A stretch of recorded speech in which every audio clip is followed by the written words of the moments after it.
What's up YouTube, Capital G here, looking at a brand new, really dope equip spell that just got revealed. This is coming out of Cybernetic Horizon, and this card is actually pretty damn nutty. I think the cheese possibilities with this card are going to be epic status, and yeah, it's definitely kind of like an OTK or bust type of card, which I'm definitely down for. It's called Sword of Toxic Solitude. It's an equip spell. It says you can only equip this card to a monster you control. So I think Konami may be a little sick and tired of the, I sold shenanigans with Broken Bamboo Sword, equipping it to your opponent's monsters, and then playing the Golden Bamboo, all that shenanigans. Effect number 1, you can only control one face-up Sword of Toxic Solitude. I completely understand that. You'll understand that when I get to the second effect. You wouldn't want your opponent being able to trigger that effect twice. Effect number 2, during damage calculation, the equipped monster's attack and defense are doubled. Oh my goodness.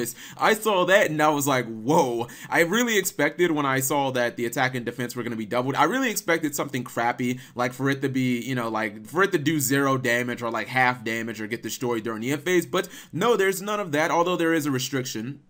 Effect number 3 says, if you control monsters other than the equipped monsters, send this card to the graveyard. Alright, that's fine. At least you don't lose your monster or something like that if you happen to get another monster. So this is obviously, in my opinion, kind of like a cheese card. This actually reminds me a little bit of Moon Mirror Shield, although I think that it's going to be used pretty much for the opposite purpose. You guys know how Moon Mirror Shield, you a lot of times put it on like a really good stun monster, Inspector Border. You saw it be played with like the, the Barrier Statue deck where you'd equipped it to Fossil Diner or Barrier Statues, and it became incredibly difficult for your opponent to get over that monster, especially considering that they generally couldn't special summon. This card's kind of the opposite. I think that this card will be used kind of in like cheese situations to OTK your opponent. I think there are 2 monsters that fit perfectly with this. Number 1, your big colossal monsters that can possibly attack twice. I'm thinking of something like Lunalight's Leo Dancer, because she's like 3,500. If you put this card on her, I mean, her damage will be, it'll basically be Broly status. I don't know if you guys have ever seen that meme.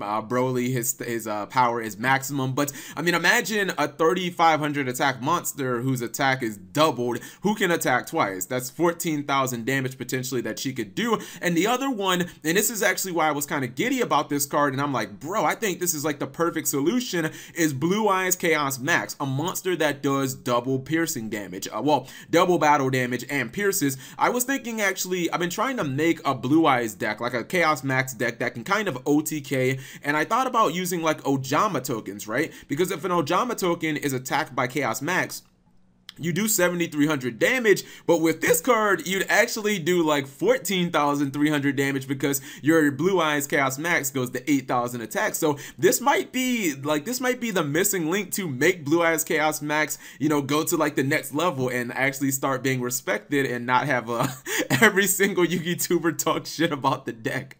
So I think that those are kind of like the monsters you're going to want to use it to, or use it with. I just like the concept of this card. Would it be competitive, or will this card be competitive? Probably not, because I think that the real applications for this are just too small. I can only think of maybe, I don't know, 5 or 10 really good monsters to equip this to. Maybe in like Cosmos or something, making your Dart Destroyer like super powerful. You don't really need anything other than Dart Destroyer to win a duel. But outside of that, I think that it'll just be kind of a fun card, which is still perfectly fine. Anyways, whatever you guys think, if you know of any other great monsters or any other decks that would definitely want to use this, leave it in the comment section below. Thank you guys for watching. As always, subscribe if you have not already. Turn on that notification bell for daily videos.